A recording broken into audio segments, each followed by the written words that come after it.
আল কোরআনের একটি গভীর অর্থবহ দোয়া। এটি এসেছে আল কোরআনের সূরা আল ইসর আয়াত ৮০ থেকে।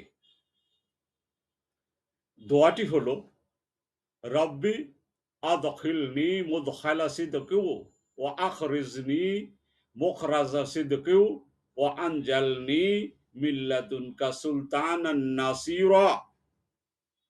যার বাংলা অর্থ দাঁড়ায়, হে আমাদের রব, আমাকে সত্যের সাথে প্রবেশ করান, সত্যের সাথে বের করুন এবং আপনার পক্ষ থেকে আমাকে সাহায্যকারী শক্তি দান করুন।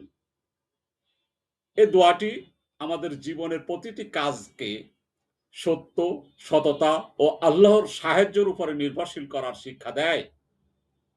তিনটি মূল দিক আছে: সত্যর সাথে শুরু করা, সত্যর সাথে শেষ করা, আল্লাহর সাহায্য কামনা করা।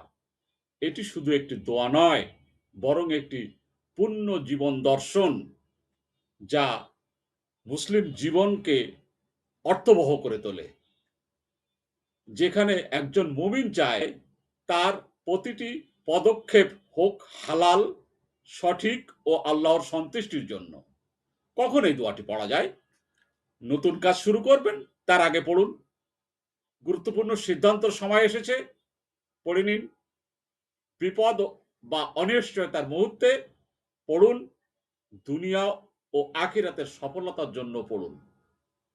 জীবনের প্রতিটি শুরু শেষ যদি সত্যের উপরে হয়, তাহলে আল্লাহর সাহায্য নিশ্চিত। এই দোয়াটি আজ থেকে আমল করুন।